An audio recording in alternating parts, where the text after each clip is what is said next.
I used to be employed as a child protection worker. A report came through about a stepfather who was being abusive to his children, and I was given the investigation by my team leader. When I interviewed the oldest child with the police, she had very visible physical injuries and told me exactly what had happened. I'll spare the details, but it was horrific. As the children were in his sole care, we knew that they needed to be removed immediately.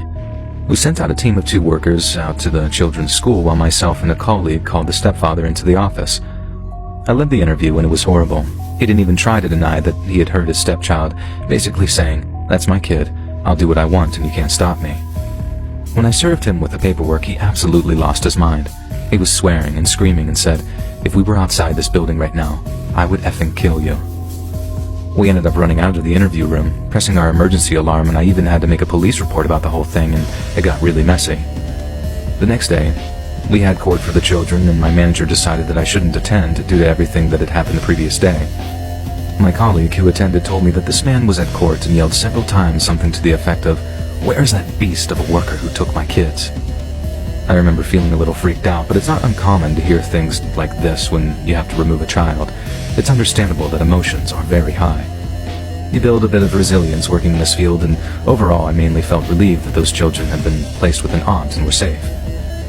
About 2 weeks later, I had to stay back late at the office on an unrelated job. It was about 9 p.m. when I finished, and I was the only person there. I walked out the back of the building to my car.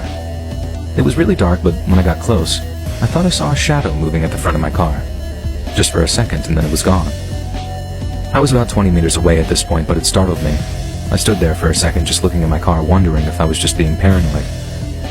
While staring into the darkness, I started hearing tiny rustling noises, and whether imagined or not, all of the true crime stories that I've heard flashed in my mind. Safe to say I freaked myself out and sprinted back to the building. I called my boyfriend to come and pick me up, explaining what had happened. By the time he drove up to the front doors, I had convinced myself that I was being silly and asked him to drive me around in my car.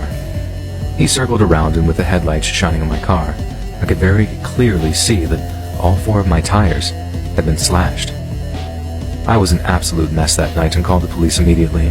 I was pretty sure that this man was responsible, but as I hadn't seen him, I couldn't say for sure. I took a few days off and came back to the meeting with my manager, who had just put together a safety plan for me and the other staff. She'd organized to have a security guard escort us to our cars and said very clearly that no one was to stay in the building after hours alone.